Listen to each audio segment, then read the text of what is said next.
You put your knee forward. Yeah, absolutely. Absolutely right. At 88, Lucian Freud still wanted to paint every day in the quiet of his studio. I do.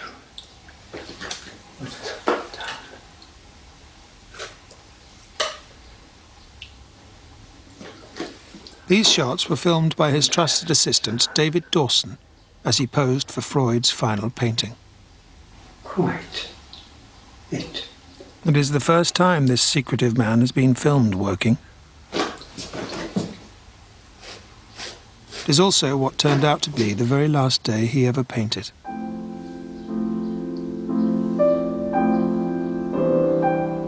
do.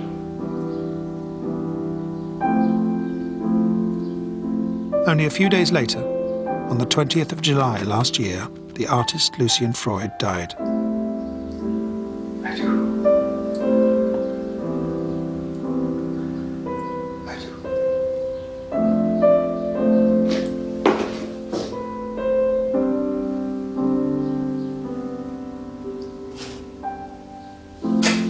He was acclaimed only in the last quarter of his life. He was famous for mercilessly explicit paintings.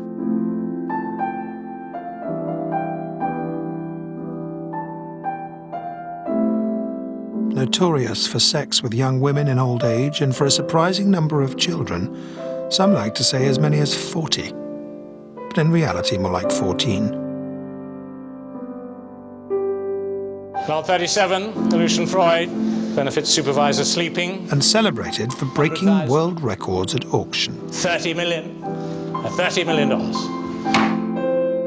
These headlines are endlessly recycled because the artist gave little away.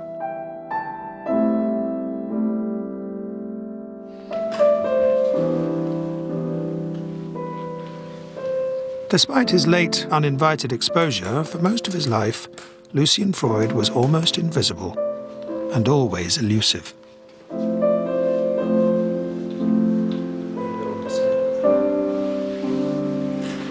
Okay, now we're going to just drop it down below your feet.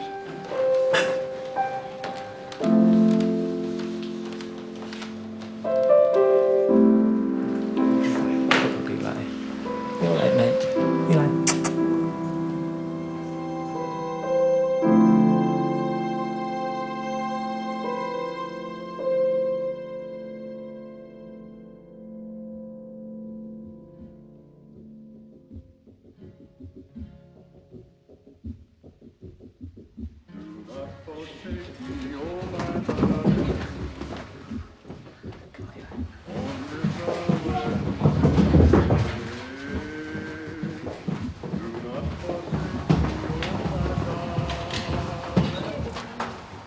It's a few weeks after Lucian's death.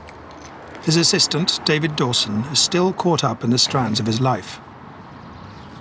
Sharpened by a sense of loss, memories of the artist and his paintings are surfacing amongst his lovers, family and friends. They talk with the same uncompromising honesty with which Freud painted them, revealing the romantic passion which fused his life with his art.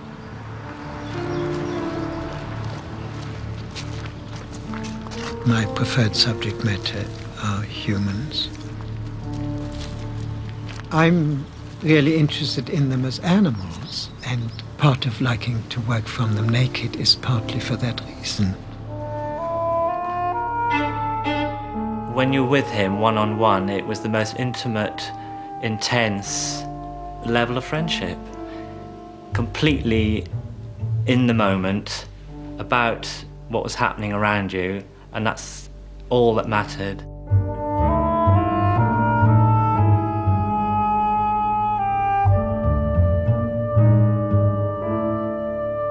He was electric, and everything about him was electric, and so one was stimulated immediately. Just the way he walked into a room and the way he would breathe like an animal that's excited. And he was very animal and feral, and he did exactly what he wanted.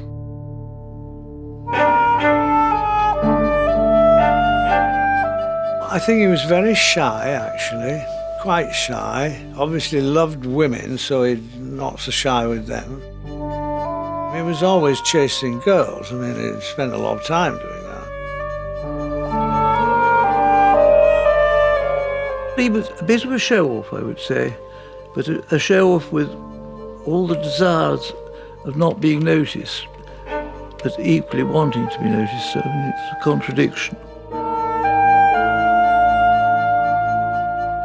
He used to get into fights all the time, and he very easily took against things in a way that I thought was delightful. I really admired, you know, the way he would just suddenly decide that something really pissed him off was superb, because there was nothing half-hearted about his responses to things.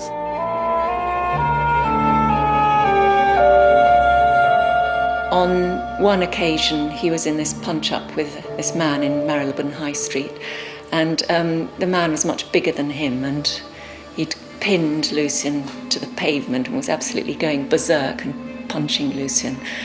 And Lucian, at this point, having given as good as he'd got up till then, just kind of lay back as though he was on a beach and became completely passive, as though it was happening to somebody else. And I think Lucian had this kind of animal instinct to know how to play life, really.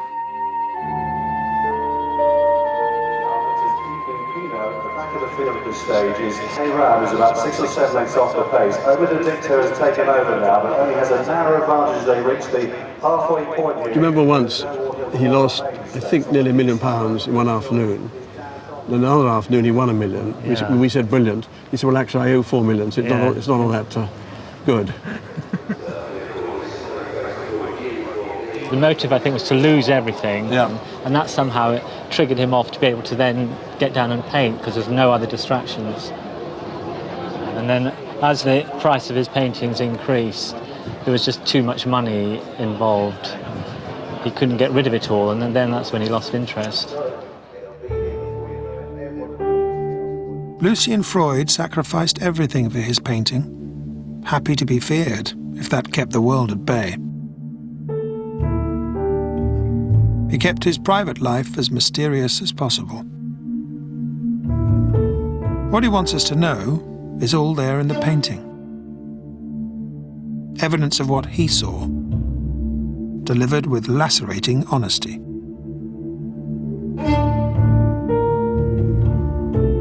The paintings often disturb and yet enchant us too with their intensity. And that disturbing intensity was there from the start, in his family and with his mother. He always said that he really couldn't stand his mother. His mother used to hoard his love letters that she found. She used to write to girlfriends asking for love letters so she could put them in her drawer.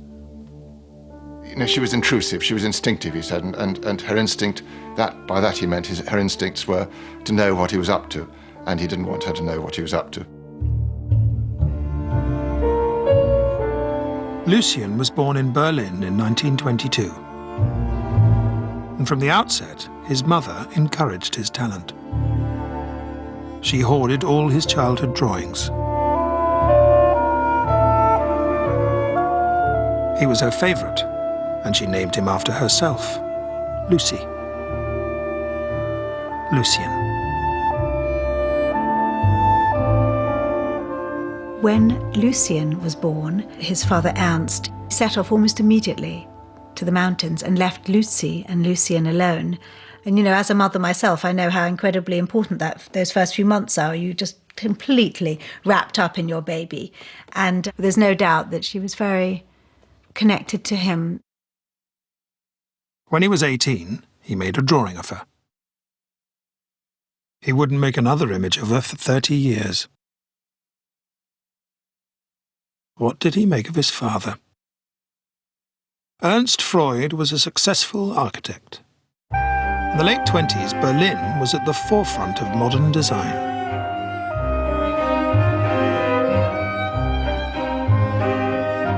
Today, his cigarette factory is still standing.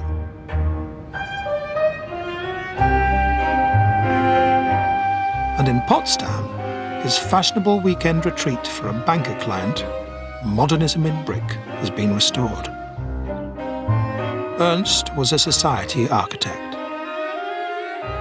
Lucian found him boring. I think my first memory is of us all sitting on the floor in our nursery with a diabolo. You know, one of these things, a piece of string with a sort of wasted object in the middle, which you try and roll along the string and bounce up in the air. And we all vied with each other to do it best. The family apartment was full of his father's trendy furniture.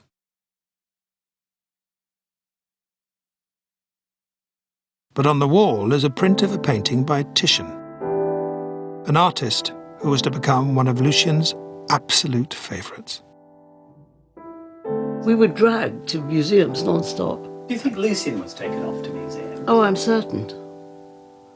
I mean, that went with the period in which we lived and the people who were our family. Art and music played a huge role. In later life, Lucian denied being taken to the great Berlin galleries. He rarely talked about his influences. He refused any sort of label. But he did talk about his affinity with animals, and in particular, horses.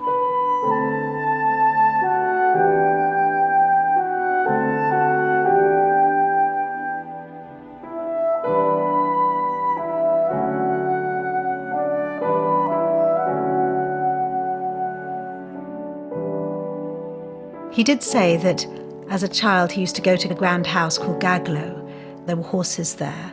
And I think he once said that there was a fire and that he remembered, you know, the distress of the horses and how important it was to let the horses out.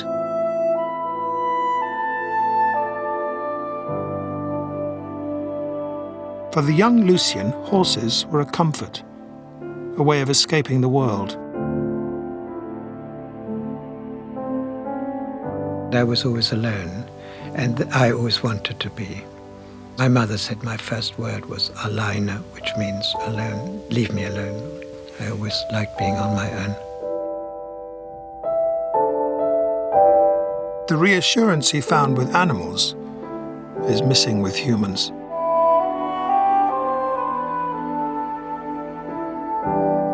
Lucian's early attempts to cope with his conventional wealthy parents in Berlin would not last long.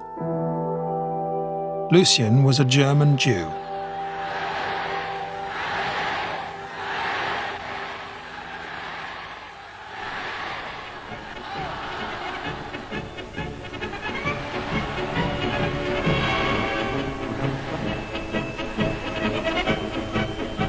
After the very small man came to power early in 1933, Jewish businessmen became a target.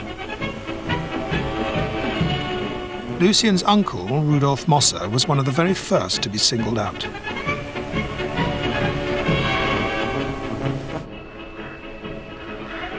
Lucian knew him, and he would have gone to his house near Berlin. Rudy was arrested at 5 in the morning. In his home, he was marched off, minus braces, minus belt, minus shoelaces. The indication was very clear, you're not going to enjoy where you're going. What then happened, nobody really knows, other than he died. Ernst and Lucy Freud reacted to the murder immediately. On the 12th of August, 1933, immigration papers show Ernst's address in London, where he planned the family escape. They were leaving security and a very easy life for a totally unknown factor. That autumn in England, Lucy arrived and sent Lucian to board at Dartington Hall, a progressive school in Devon. Lucian could not speak English, but Dartington Hall had stables. That is where he said he decided to sleep. On his own. He was a natural horseman. And when he was at school, he realised he wasn't very sort of normal pupil, and he was put in charge of the animals, which he loved, because he had an extraordinary affinity with dogs or even birds. Dartington was a school where you were really allowed to do whatever you wanted, and what he chose to do was to spend time with the horses. And he once said that the man who looked after the horses, the groom, was the first person that he really loved. Since you didn't have to go into school, I took it literally, and I got up at 5 or 6 and helped the farmer milk the goats and do various other things so I could have the horses I liked. So I used to ride nearly all day, and I got further and further behind.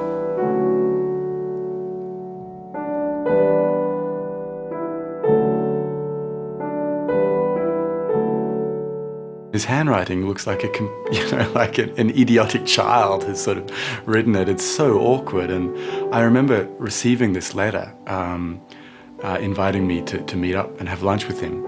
And it said Lucian Freud at the bottom, and it just looked so completely unlikely to be the hand of an adult person. I mean, it just looked so childish.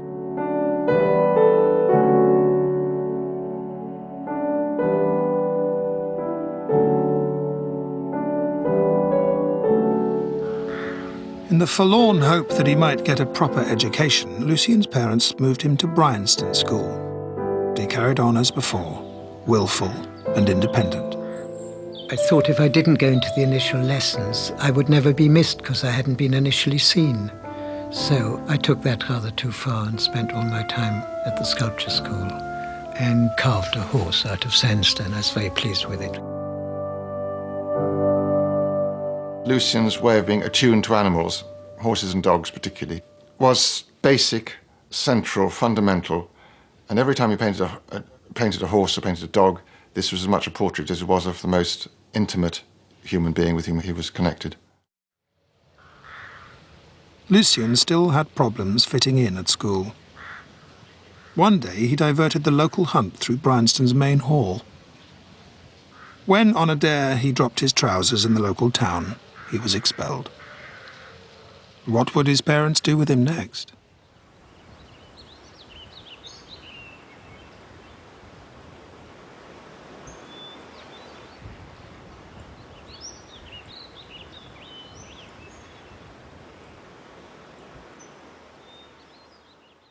At the age of 15, Lucian's determination to do exactly what he wanted paid off. He was accepted at art school on the strength of this sculpture. At the same time, in the summer of 1938, Lucian was filmed in London with his grandfather, Sigmund Freud. The founder of modern psychoanalysis had just escaped Vienna.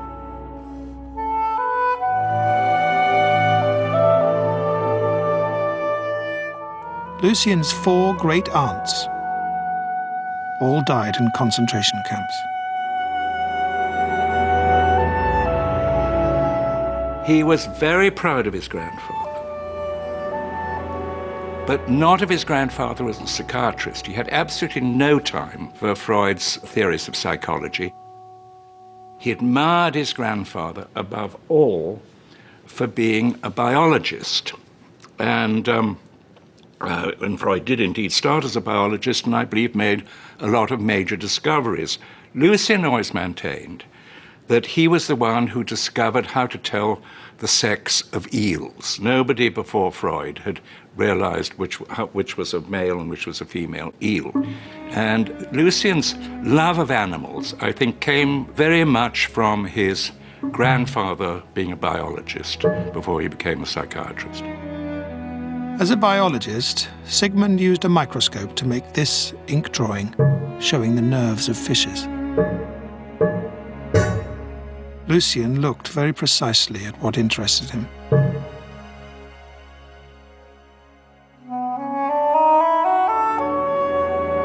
Sigmund analysed his patients for years in the privacy of his consulting rooms.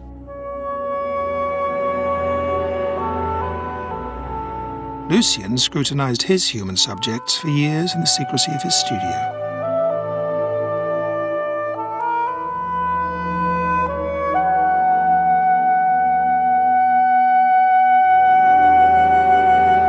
Sigmund filled his space with ancient art portrayals of the psyche and sexuality.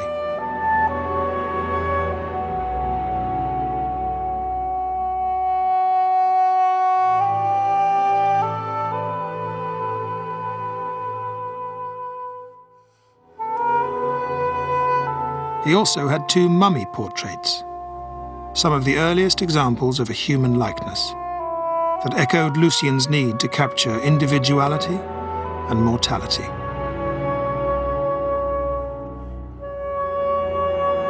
As a German, a Jew, and as Sigmund's grandson, the young art student had a complex but rich inheritance.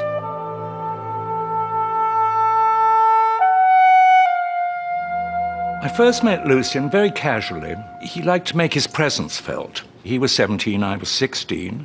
He was very distinctive looking, extraordinarily intense look, this very sharp features, and you just felt that he was sort of turned right on whenever you spoke to him. He was not like the rest of us, kind of relaxed and sloppy and silly.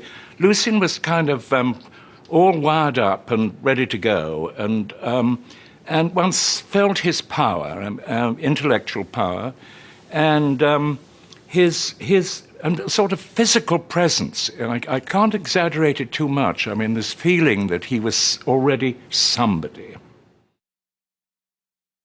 Lucian hated it when critics claimed to see influences in his work. But prints by Dürer hung on the wall near the Titian in the family home in Berlin. Actually, Lucian had an extraordinary admiration for the minuteness, the amazing invention of Dürer, but primarily for this amazing, intense gaze. Perhaps it's characteristically North European. You sit and look at something in minute detail, whether it's a hair or your mother or a lump of grass, and you find each thing not just differently fascinating, but equally fascinating. If you locked him away in even a dingy motel room in America, at the end of a week he'd still come out with interesting paintings. You know, he'd find the tears on the carpet or the worn something or other, and he'd paint it. He'd make it because he'd enjoyed looking at it somehow, the difference between this and this. Every element in Freud's work is intensely examined.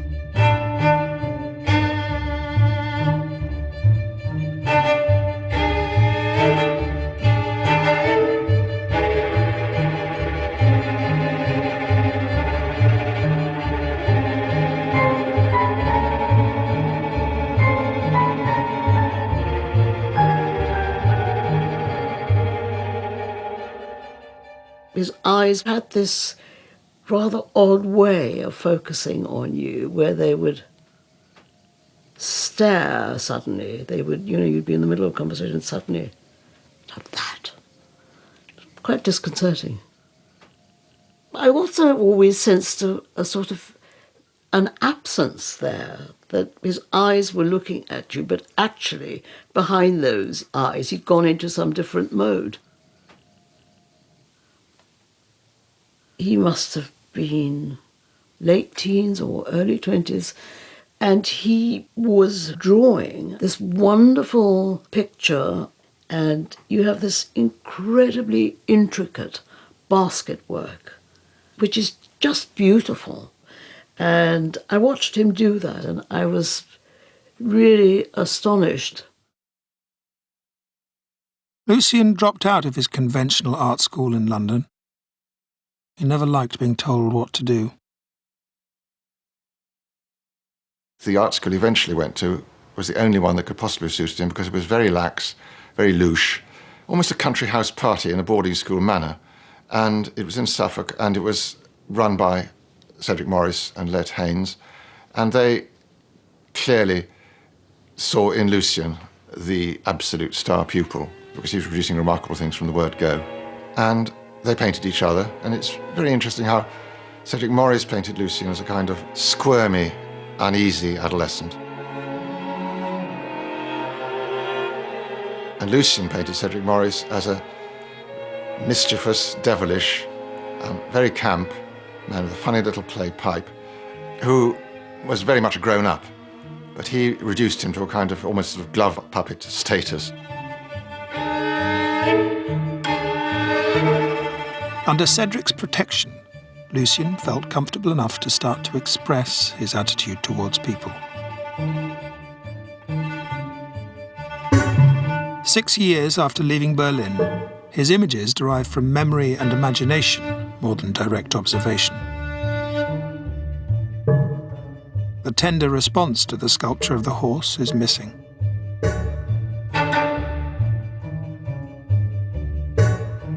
Faces are sly or mask-like, lived in or damaged. Specimens of his times. Cedric Morris gave his student the freedom he needed. His approach to painting was a revelation. I got a feeling of the excitement of painting watching him work, because he worked in a very odd way, from the top to the bottom, as if he was unrolling something which was actually there. And even when he was painting a portrait, he'd paint the background and the eyes and go further down and do the whole thing in one go, and never really touched the thing afterwards, as far as I know. This very direct approach to capturing his subject influenced Freud for the rest of his life. He begins with a charcoal drawing. Not that much, but enough to fix some essential things, the edge approximately. And then he seems to begin with the nose. He, I think, spent a long time here building this, and then move round. The eyes are not put in for quite a while, and it would build up very slowly. He mixed every tone, and it did occur to me at first, I thought, well, you could have been a bit quicker if you'd pre-mixed quite a few of them, because they're quite similar, and then it wouldn't take you as long to mix it. But that was, I then realised I'm just thinking of myself there, because his method, he wants you there as long as possible. So why not mix every colour slowly, meaning he's got more time that way.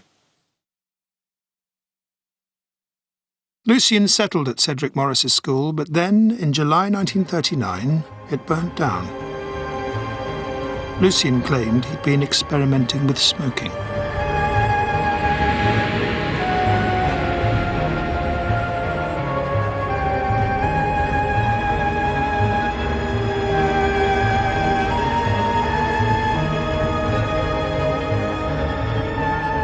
Two months later, war broke out. Lucian could not stay at art school, and he couldn't face going home to be with his mother. So he went to sea.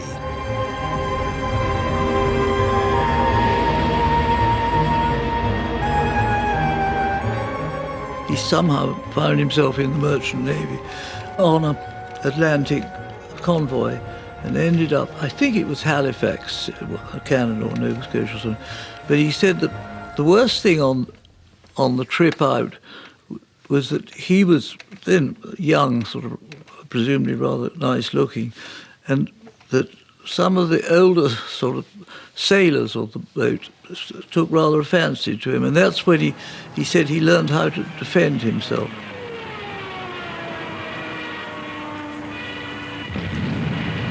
The whole convoy must have come under attack. One of the other ships was hit, and Lucian rather characteristically said his first reaction to this air attack was, hooray, fireworks, these explosions and bright lights, and then bits of body and wreckage from this ship which had been hit started raining down on the ship which he was on, and he realised what a terrible thing had happened. This prickly 19-year-old was shocked to the core. Whilst at sea, he developed tonsillitis and was discharged. He later painted himself ill in bed. From now on, he would calculate his own risks, retreat even further into his own private world, and control who gained entry. And he wanted to take control of the world through his pictures, too. Freud began taking accurate draftsmanship to the extreme limit.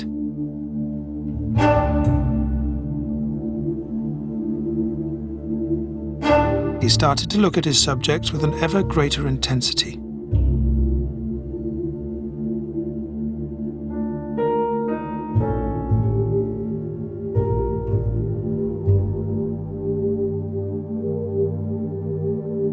He was finding a way to preserve what was precious to him. Aspects of his private life. His lover's flesh. His lover's hair. His dog. His mother. Himself. Breasts for breastfeeding his baby.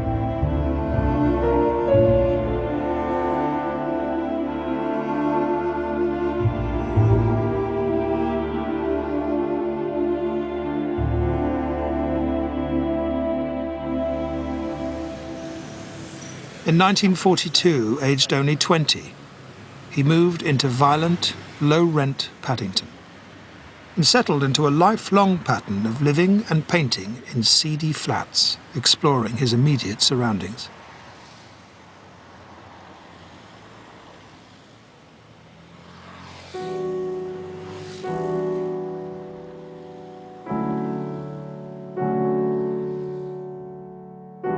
Freud didn't like leaving his studio, but he would travel further for his art.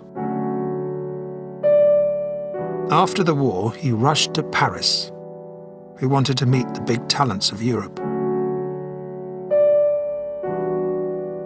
Pablo Picasso showed him recent work at his studio. Picasso was a virtuoso and a showman, projecting his identity onto the canvas.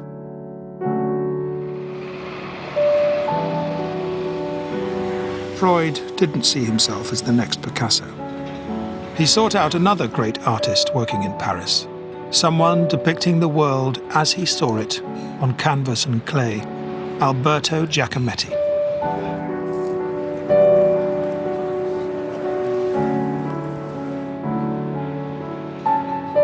They had long discussions, and Giacometti made 2 drawings of Freud, now lost.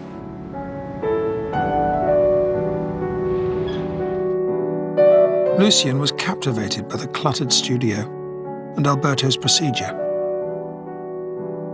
The constant scrutiny, destroying and remaking works with no plan or guarantee of success, no formula.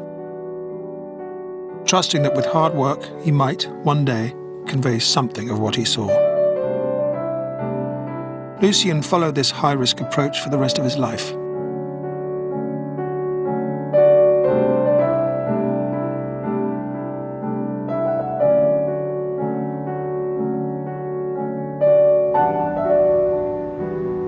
Freud kept faith with capturing the world in paint at a time when photography was in fashion as an art form.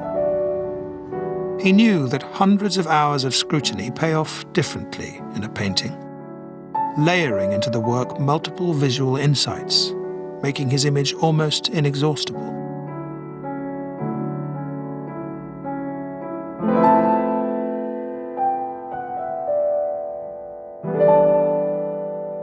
Proper painting has got to come from what we see around us, what we know, what we are sure of, or what we're interested in. Now, the most imaginative thing possibly you can do is look at something that's ordinary and turn it into something that's memorable, which is, of course, what Lucian did throughout. He made people memorable, more memorable than they actually were in life, perhaps. He had this idea that a painting is something set apart. Once you've done it, it's on its own. And it either is boring or it's interesting. And if it's interesting, it's simply because the artist has put all his energies, all his attention, all his devotion into it, and then it's like a grown-up child, off it goes into its own life. And that's the most imaginative, positive, timeless, and indeed modern thing you can do in art. Look at the world around you and make something of it. But what inspired Lucian's devotion throughout his life? In most cases, it's the person he loved at the time. In 1948, that person was Kitty Garman, the daughter of the sculptor Jacob Epstein. He married her, and she became the subject of his first major series of portraits.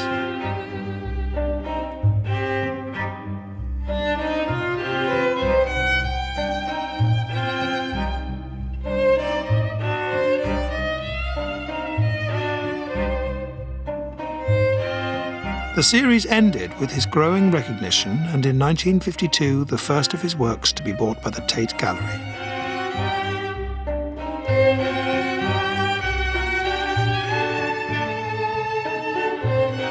Lucian's idea of a relationship was to be in love, but to remain in charge. Kitty had to do what she was told. She had a difficult life with him, and she used to describe to me this kitchen scene that she'd cook up something that she thought he liked, and then he sat at the table waiting, and then she put it down in front of him, and then she had to go and sit with her face to the wall in the corner while he ate it up. Lucian felt free to do anything he liked. While he was married, he was looking for something with me. Probably that's why they didn't last long, you know. Once you've had a good, feed of something, you get tired of it, don't you?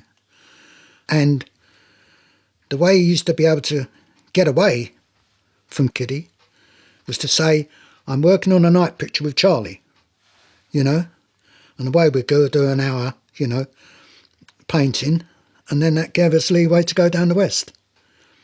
And he'd go back next morning, yes, marvellous night, and a lot of work done.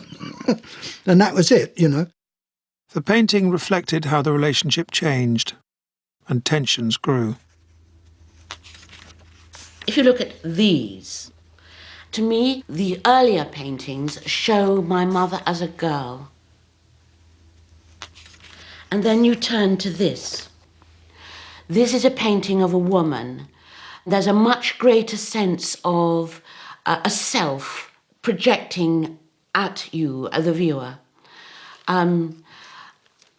There's a sense of sadness, even some anger, I think. It's to do with real life. It's the maturation of her face. There's a much more complicated person being portrayed here. There are thoughts and emotions and a life going on. And the nature of her gestural self is richer and more complex, with her hand on her breast and the other resting on the mattress. And also a huge part of the painting is taken up with his yellow toweling dressing gown. And it somehow adds a difficult emotional aspect to the painting. Its sort of complex folds and the way it goes so deeply in at the waist.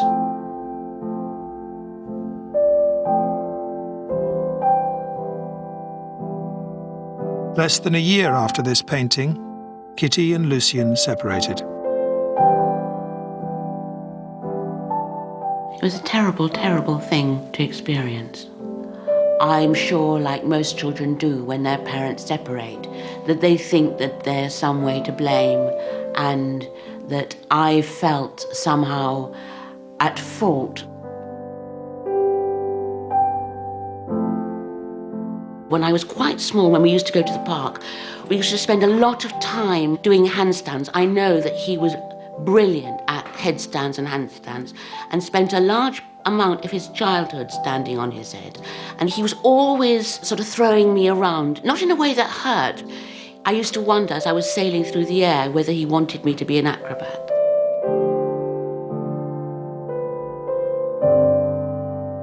Lucian had fallen for high society beauty and intellectual Lady Caroline Blackwood. His infatuation fueled the next series of paintings.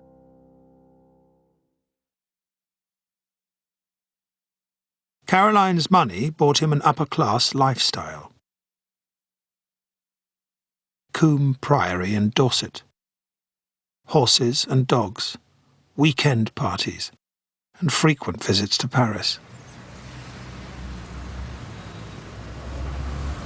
In 1954, he went with her to see Picasso again.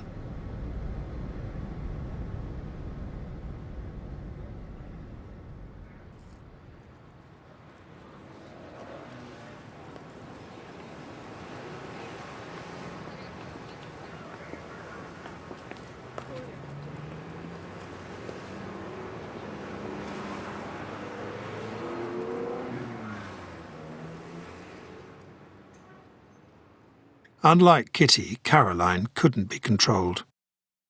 She was her own person, getting what she wanted.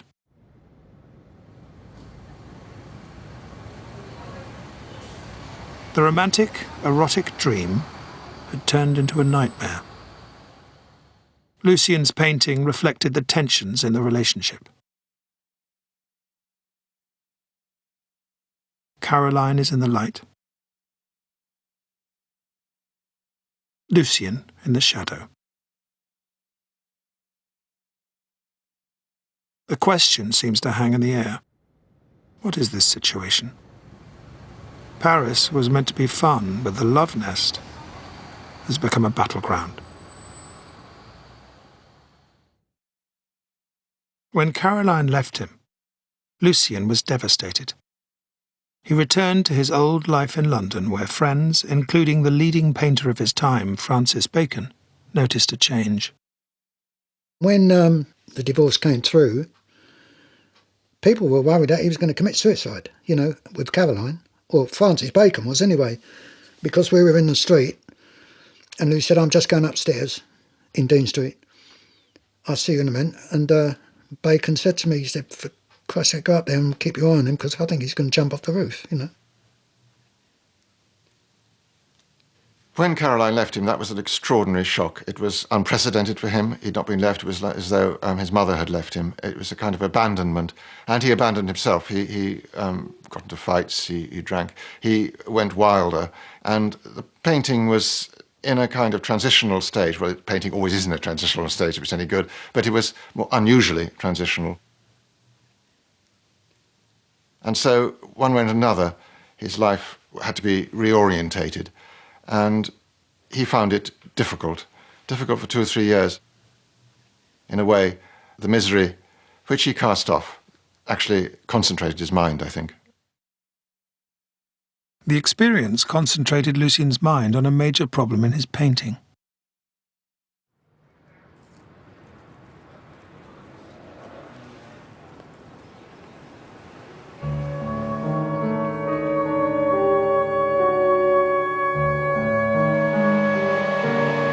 What did Lucian need to liberate his painting?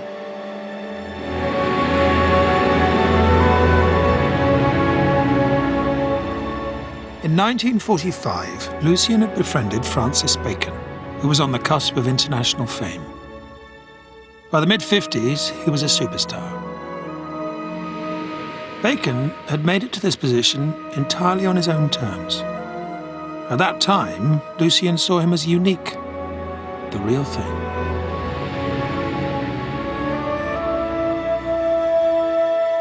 Lucian was stunned by the truth of Bacon's raw, fleshy brushwork and his relentless effort to express the intensity of his feelings. I think one of the things that really excited Freud is that Bacon really used to talk about how much he used to pack into every brushstroke.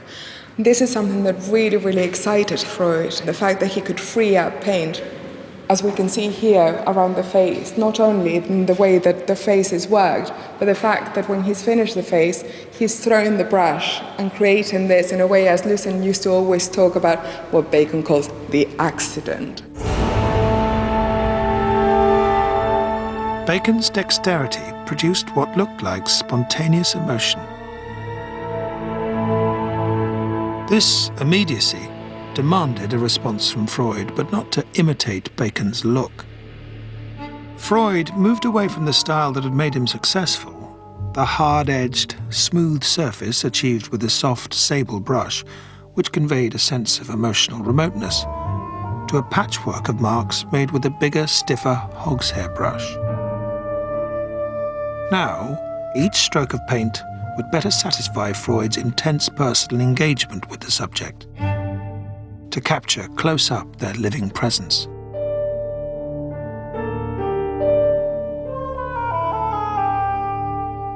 Most portrait painters, are content to achieve a good likeness of a person. Constantly in Lucian, you see him going way beyond that. He achieves something like a likeness, and then he just keeps putting more on and creating more effects. And each one of those marks is not predetermined, but it's another sign of his response to the person in front of him. And I think through registering all of those extra responses over such a long period of time, it does go beyond likeness and into this sense you have of his own engagement with that person.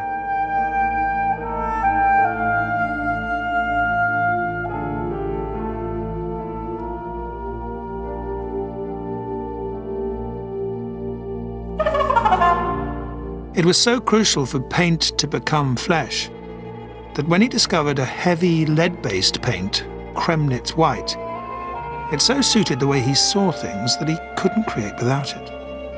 Kremnitz white helped give Freud his look of pasty, lived-in bodies lying in stained and damaged rooms. Kremnitz white's a lovely paint, and it's got a lovely skinny quality about it. And Lucian, once he discovered it, was totally taken over. And I do remember at some stage the EU was going to issue a ban on paint with so much lead in it or something. And Lucian absolutely freaked out. He got in a total state of panic. And he lobbied Arnold Goodman, who was in the House of Lords at the time, to ask questions. And he bought up, as far as he could, the country's whole supply of Kremnitz white. Freud lived to paint. It calmed him down. But he worked with such intensity 7 days a week that he needed to find ways of letting off steam. Help was close at hand. He greatly admired Bacon, his rather lordly way of life, striding along in the gutter, rather despising other people, in the case of Bacon, and knowing that he could buy people with champagne, and knowing that he could dispense cash and people would come grovelling for it, knowing that his wittier sides were probably better wittier sides than most people's. Lucian loved this, and he admired him. It was a kind of relationship of how to live an artist's life. Well, we'd go to a club and he'd pull, trying to pull, which he invariably did. We'd go to the Mandrake and the Colony. Bacon be up there and all the rest, Deakin and everyone else. It was a good club, full of homosexuals, all trying to outdo each other, with gestures and things, Lou and Bacon having a discussion of art, over the din. And this crippled pianist used to sit there and he used to play there all night. Really good he was. He had a sort of very wide circle of acquaintances, the Lou Freud of Paddington, they all talked about him, all those people. But he never discussed it much, that. Lucian was tremendously fond of sort of Hockney life, and he hung out in East End pubs. He had a number of friends who were on the fringes of the law. I mean, at one moment, he even knew the Cray brothers. I would have run a mile, but Lucian was amused. And then there was another character in his life who he did a portrait of. He really was a bad character in that he betrayed his fellow criminals.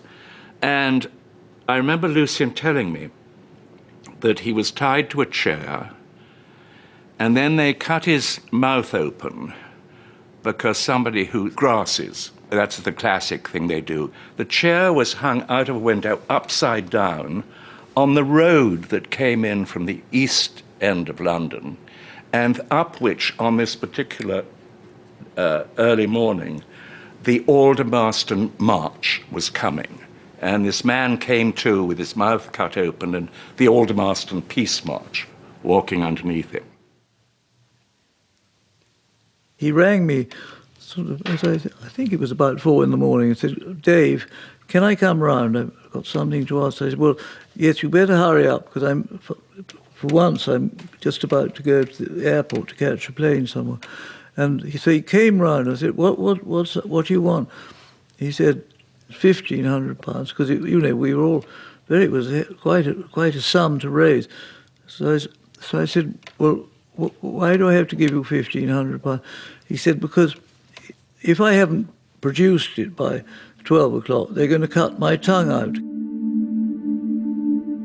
Freud liked living on the edge, which was fortunate. His painting was completely out of step with his time.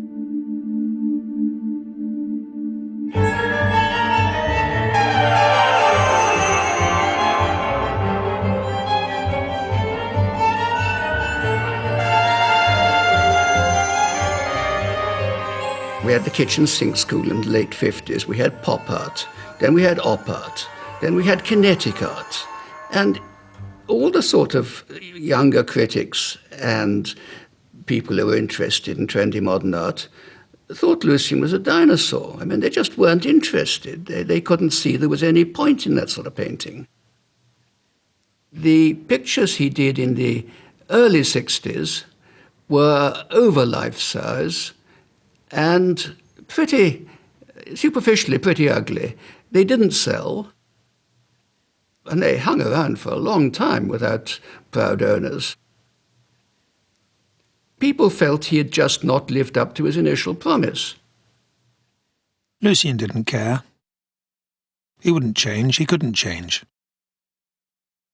His impulse was to commit ever more to his painting, exploring feelings even more deeply.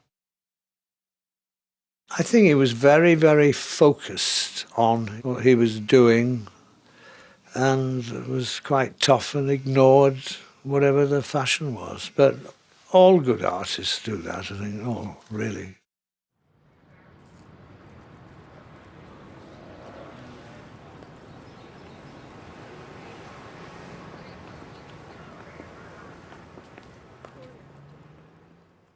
His drive remained to portray people he was closest to.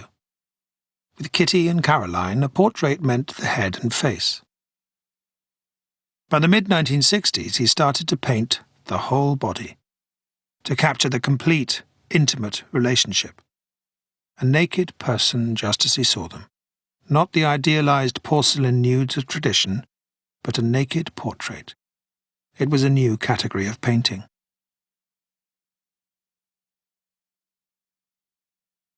I think he wanted more than just the head. He wanted to see the whole animal, he would say. And he loved watching, he liked watching people move and talk and their emotions. He was fascinated by animal behaviour. To paint the human animal inevitably required a great deal of trust and cooperation. Sometimes I resented it terribly. Sometimes I was so pleased to get away from the domestic life and be able to go there and relax and work at something that made total sense to me. And then sometimes it was so painful, obviously, because things were going on in our life, that I'd want to jack it in and just leave the room, and it was all quite difficult. We gave up on several paintings because it just became so difficult. We were crashing around at that time. There's a lot of books flying around the room. It was during one of our many breakups.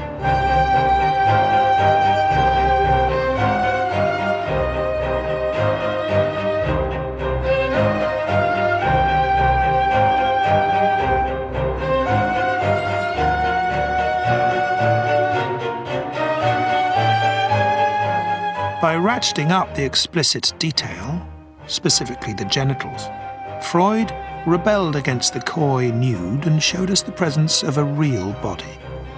He gave a frank account of many of his sexual relationships.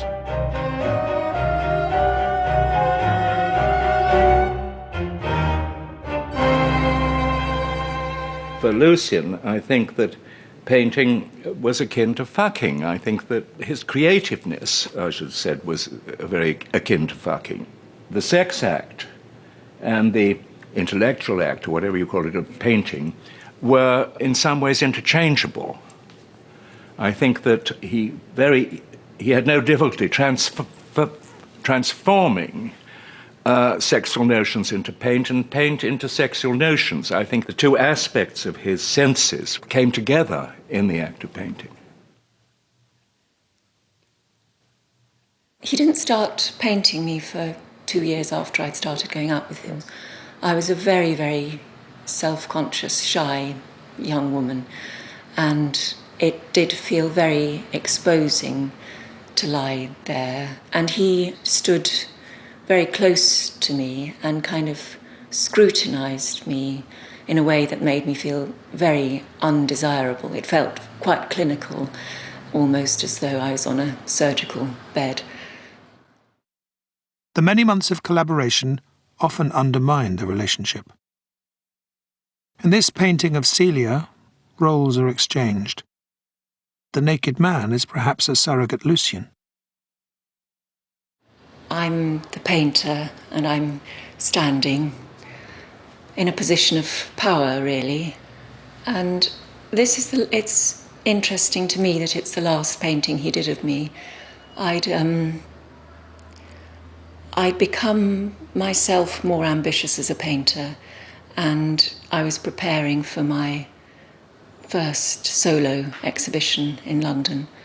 And I'd also, a few years before, had given birth to our son, Frank. And I think Lucian's feelings about me in this painting are quite ambivalent. I'm holding, this very definitely angled brush, and I'm standing on a tube of paint which is oozing. The brush and the oozing paint tube, I feel, are kind of sexual symbols. And I think suddenly me becoming both a mother and a seriously ambitious painter put me in a different position. And I was no longer the kind of voluptuous figure lying on the bed. I remember at one point, we had some quarrel, and I said, "Oh, I'm leaving," and he pleaded with me not to, because he said, "We're just in the middle," and it made me sort of conscious that there was going to be a beginning, middle, and end, and that it wasn't going to be a relationship for life. I remember hearing these parents of friends of mine talking about a friend of mine, a girl, saying, "Do you know she's having an affair with Lucian Freud?" And they were saying, "Disgusting, filthy Jew." This is what they said. I remember them saying this. And I remember thinking, I wonder if I could meet him. I remember thinking that.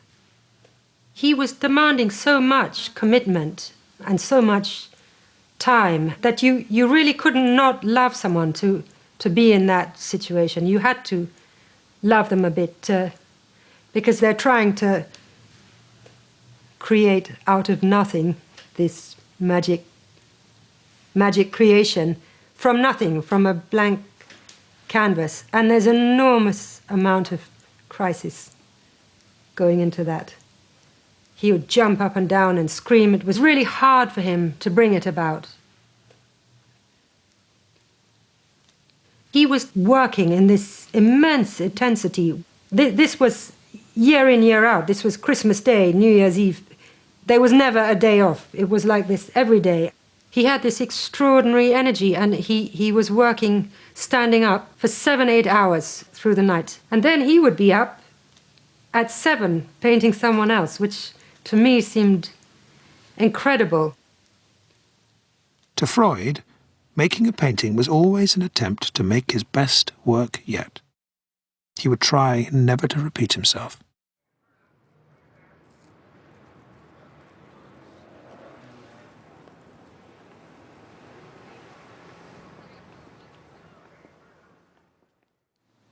The way that he dealt with me in the beginning was really, it's like sort of saying, you're an animal and you've got to understand that's how you're going to be treated.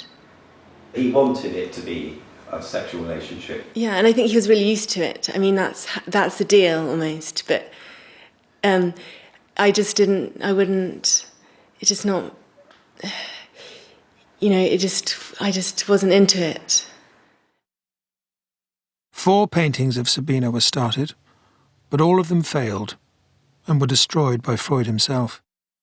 It was punch, it was kick through. So there's definitely, it's almost like you're kicking through a person, or I felt that he was very angry with me.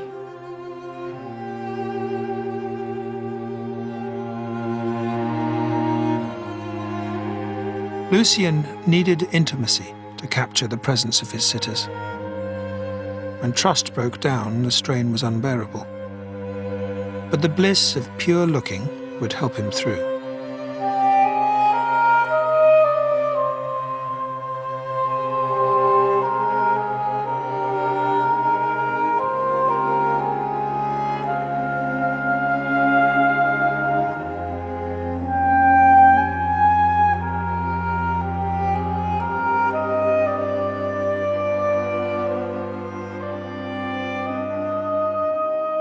He always used to say that when he was particularly unhappy, he'd turn to painting the view out of the window or plants, things from which human beings didn't directly crop up.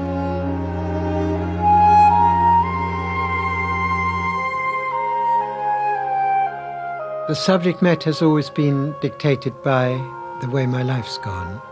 And I noticed then that when I switched away from people was when I was under particular strain. I didn't feel so like staring at people or bodies all day.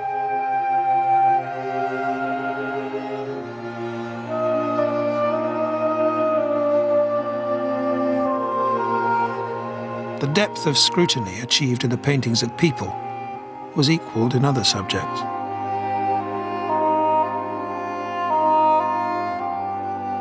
But sooner or later, Lucian always regained his nerve, painting what excited him most: people. After 3 decades of absence, he took on his mother as a subject. When his father, Ernst, died in 1970, Lucy had attempted suicide. She took an overdose and she was rushed off to hospital and had her stomach pumped out.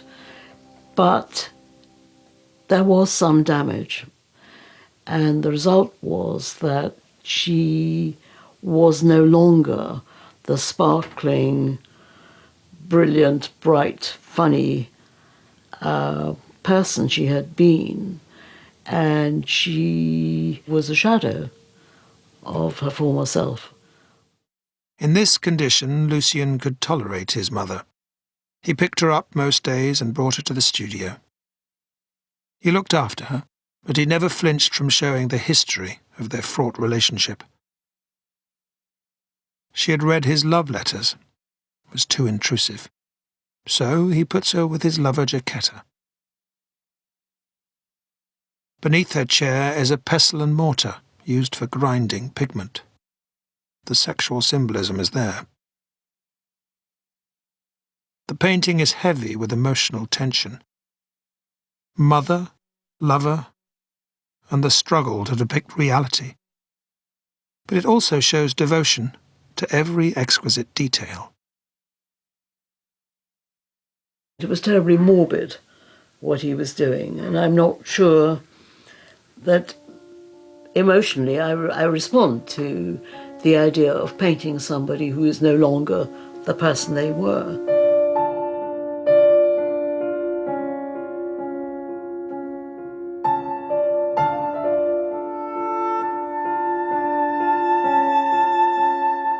He told me he didn't like his mother. They're wonderful, actually, though, I think. I mean, he probably is a way of being with her, and he didn't have to say anything. Freud painted many members of his family.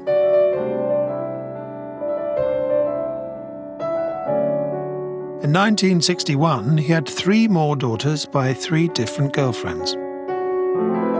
As they grew up, Lucian brought them into his life. One way was by asking them to sit for him.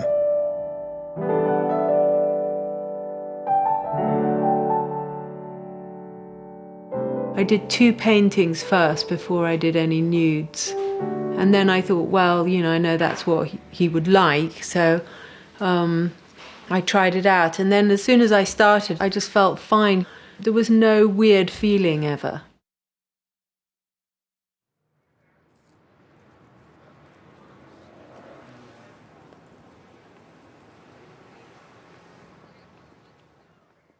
If you've got a father who paints naked women, that's what he does, that's his thing, then it would be so much more strange if he didn't want to paint you naked. It would be, why would you, what would that be expressing? Maybe I was quite a ferocious teenager and I could, at any point in that painting, I could leap up and do whatever I wanted to do. And I think there's a sort of languor because of the hand over the eyes, but there's also a lot of force. The muscles in my legs are quite pumped up and I look quite a forceful person. It is incredible to me how completely my arm is still my arm. That is exactly the shape of my arm. I remember being a little bit disappointed by the painting myself, age 16. I wanted to be a great beauty, and there I was myself.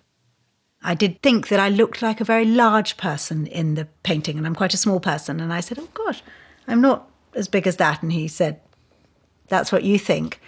And I always liked that because I thought what he was saying is you are a big person. But I just remember thinking he's not trying to depict an image of me. He's painting who I am.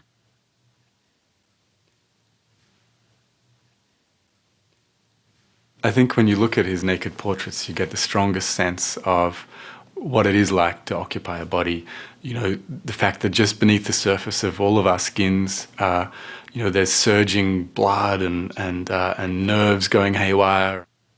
Even on the skin itself, there are rashes. There's sort of a whole history of sunburn or of eczema or of, a lifetime of response to the environment and so on, conveying an incredibly strong sense of their physical presence and registering in this way what's unknown and unknowable about his sitters. It might be said that Lucian himself was unknowable. He found the world strange, and he seemed strange to others.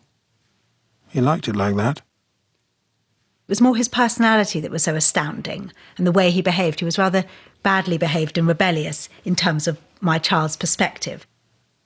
He used to ring the house. My stepfather used to answer, and in the way that people did in those days, that he would say, Coleman's Hatch 231, who's speaking, please? My father just wasn't going to have anything to do with that kind of formality. He'd say, hello? Hello. So these two men knew who each other were, but he wasn't doing it. So then he used to phone the phone box instead, and me and my sister used to run down the hill as the phone was ringing at an appointed hour and speak to him at certain points of the week. And that was really much more fun. It felt as if we were the naughty children and the adults and the teachers were the boring grown-ups. He did this thing with his eyes. He would look at something and then he would open his eyes more to sort of take it in. And so he'd be quite kind of, come in and you felt like he was just there. He might just fly off at any time, and then he'd look at things and take it in. And I remember thinking, I liked the way he did that, and I used to copy him when I was at school, and I'd kind of look at things like that.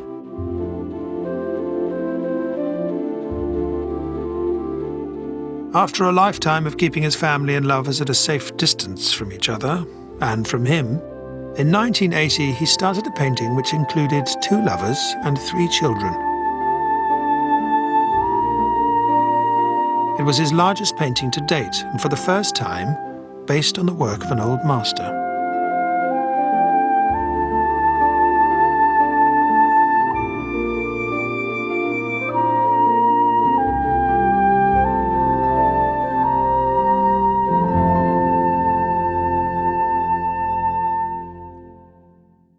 I feel that Lucian was erecting a kind of scaffolding, a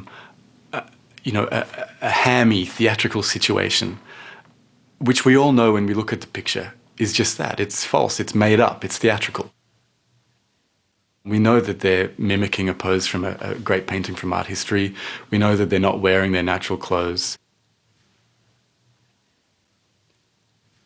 And yet they're also still in Lucian's actual studio, and you're aware of that, the floorboards, the paint on the walls, and so on.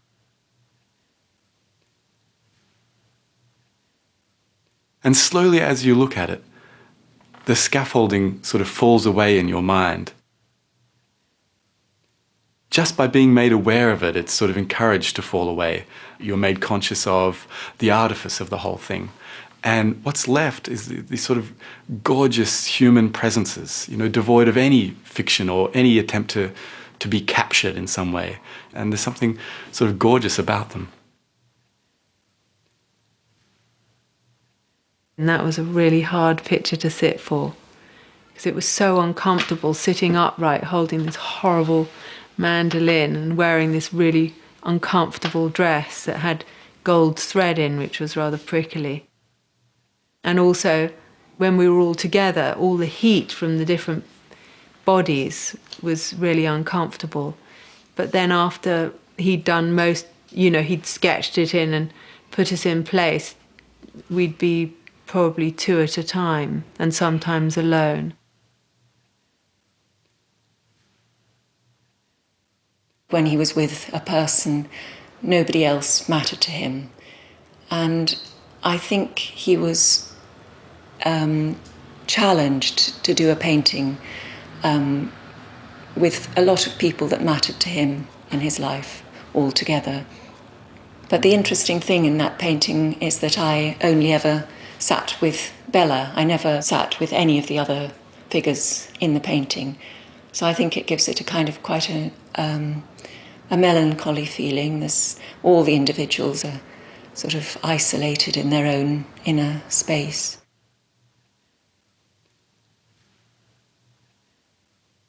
The reason it comes off so brilliantly is that it's got the different nervous feelings of the sitters. The whole painting has a kind of feeling of people not quite getting on, but all part of a circle. And of course, the focus of the whole painting is Lucian himself. They're there because of Lucian. And you get this very strong feeling, this is Lucian's great studio painting. And to produce that in the late 20th century was absolutely extraordinary.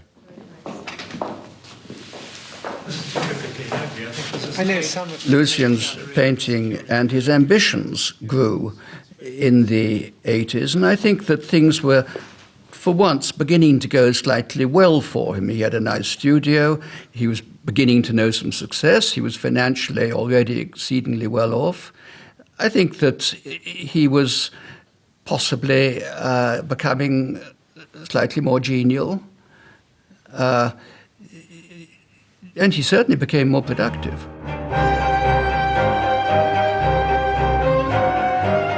Lucian's career was thriving in Britain. He was no longer Lou of Paddington. Mr. Freud had a studio in upmarket Holland Park.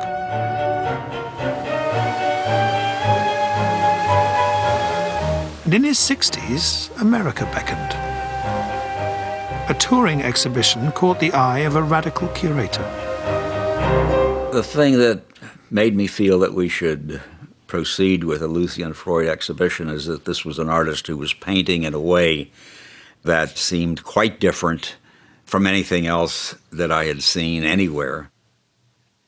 You know, you think of a surgeon as being someone who scrutinizes someone and looks at someone very, very carefully. But when you stop to think about the surgeon actually only looks at one small part of the part that he's going to operate on. The rest of it's all covered with sheets or whatever. Freud, whether he's working on an elbow or whether he's working on an ear or an eye or whatever, it's the entire figure that becomes important. And I just hadn't seen anything like that. The 1987 Hirshhorn show kick-started Freud's international reputation. His work became less directly autobiographical and more ambitious. The thing that Lucian did was make a long career of doing fundamentally the same things over and over in the same small rooms, and yet constantly giving you the feeling, and I think it was true, that he was reinventing the process from scratch and that he was taking this incredible risk in doing so. He didn't know how it would come out. And that's what makes really great painting, this sense of, risk that you feel as well, of overcoming this thing, and not something that just is so easy and so repetitious that it has a quality of being riskless.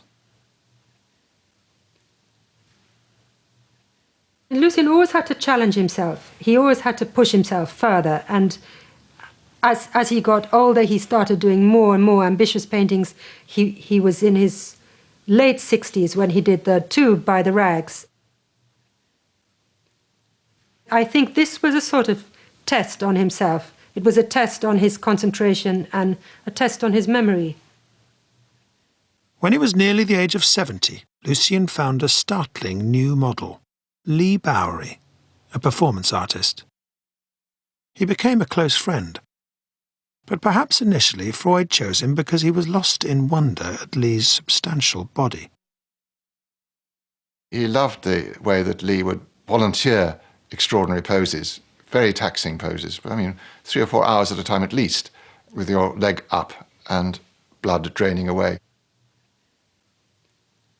The first one is really beautiful, but I think, to my mind, an element of showbiz came in slightly at...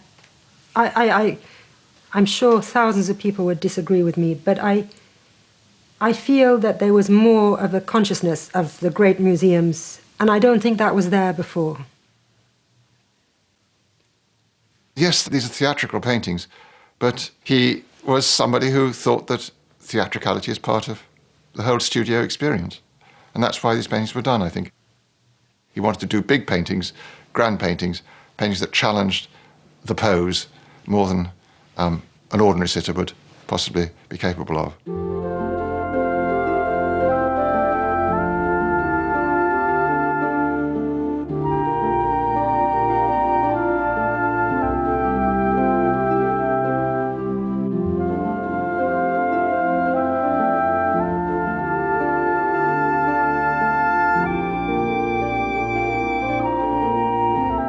Freud's confrontational male flesh in his new paintings was too much for the London galleries.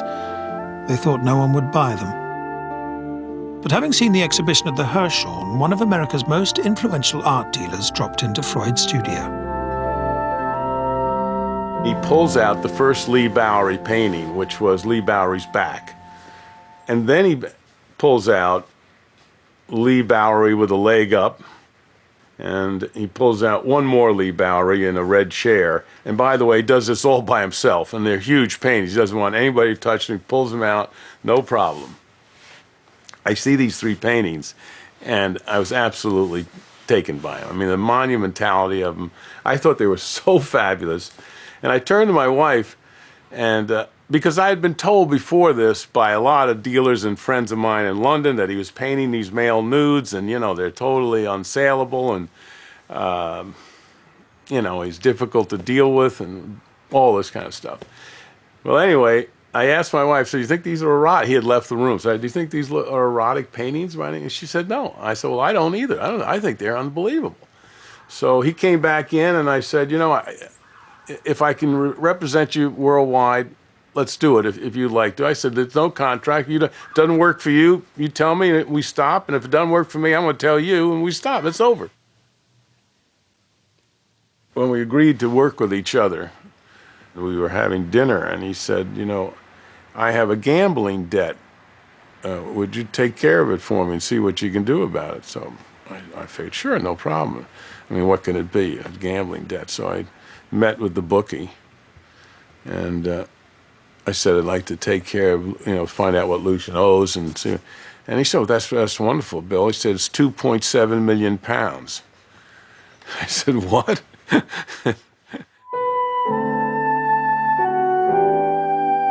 In his 80s, far from slowing down, the variety of painting quickened. Lucian continued to spring surprises. He created a stir with his own brand of unflattering society portraits, including an uncompromising portrait of the Queen.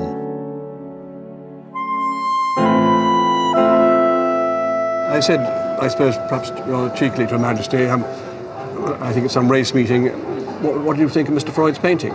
Very interesting, she said. Well, that can mean anything. From which Prince Philip said, "You're something mad to be painted by that man." Andrew Parker Bowles was also mad. Well, it wasn't quite how I saw myself, but everybody else thought it was a wonderful picture. And I think actually, except for my stomach showing and jacket undone, I think he's painted the uniform brilliantly, which is not easy.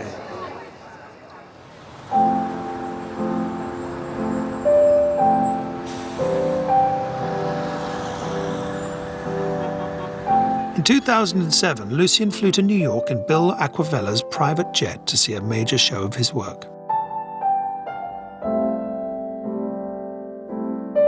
He travelled light, one spare shirt and a carrier bag. He visited old friends and stayed at the best hotel. We had our own grand piano in the sitting room in the hotel suite. So we were trying to find a pianist then to come and play for us. And then it was straight, so we arrived straight into the hotel and straight into MoMA for one very rare occasion, Lucian actually came to the opening. But within half an hour, or 40 minutes, I mean, the people were just turning up, realising Lucian was there, and we were just getting mobbed. So we had to leave, in a sense. It was a bit like a rock star or something appearing.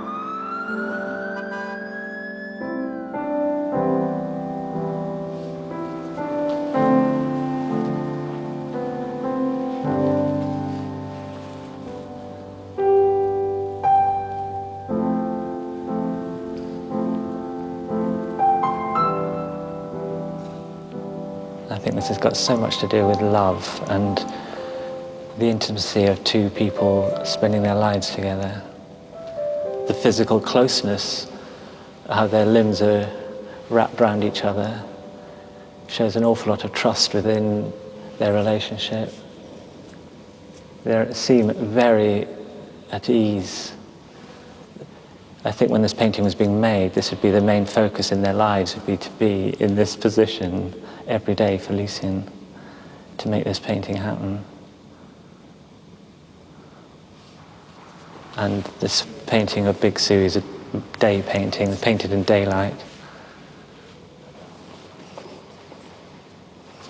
And we went down Portobello Market to find this old sort of chenille type wall hanging.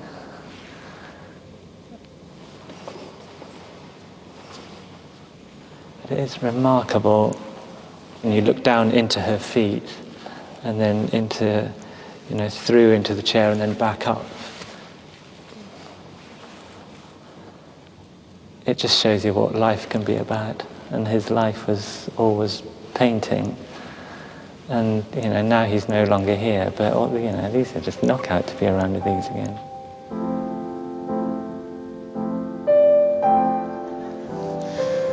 And $16 million to start it. 16 million for it. That's $16 million. Now at 16 million, 17 million, 18 million. At $18 million, 19 million.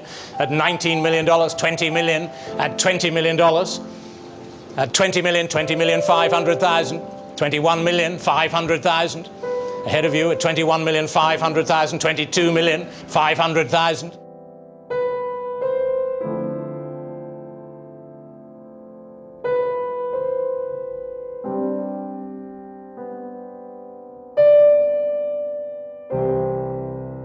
They're among my favourite of his paintings, the self-portraits. There's one particular where he a very smoky, bluey grey in his hair and his face.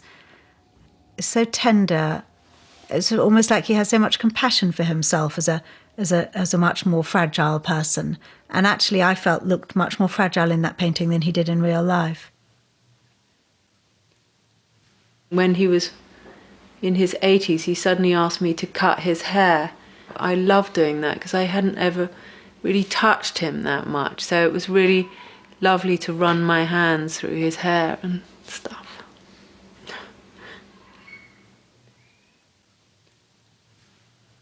He said, for me it's very difficult to do a self-portrait because I don't want to make myself look too good, but I don't want to make myself look too bad.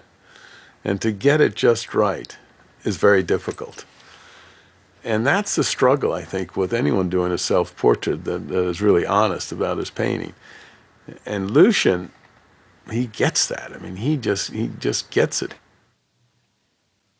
I also have another portrait in my private collection, a painting called Nude with the Blue Toenails. And the reflection of Lucian's heads on the white mattress cloth.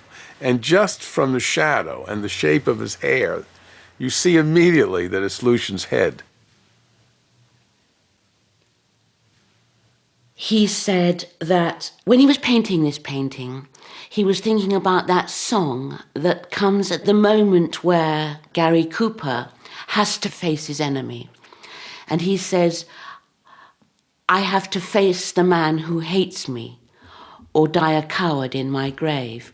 And that was what went into this painting.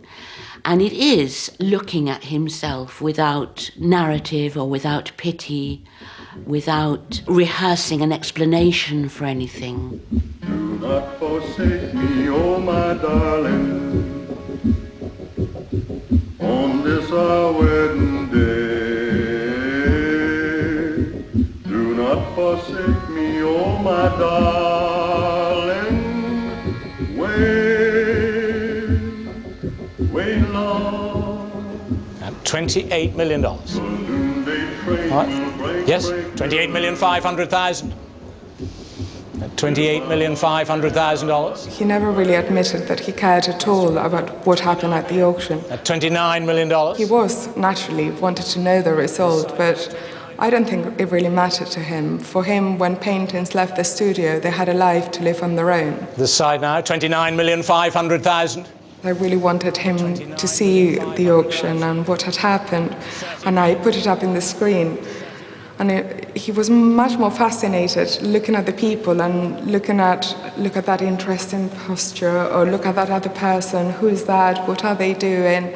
Much more so than really to look at the result. At $30 million now. $30 million. It's on this telephone and selling, fair warning, at $30 million. No? Brett, your bidder at $30 million. Let's hear it for Lucian Freud. It was always amazing when you went into his house. He'd sort of come to the door and give you a sort of shy smile. His head would sort of be slightly bowed. And I just remember feeling, it was such a special feeling just coming in and walking into that house. And I never wanted to sort of say anything apart from hello and how are things. The first 2 or 3 minutes were always the most magical in a way of just walking into that house.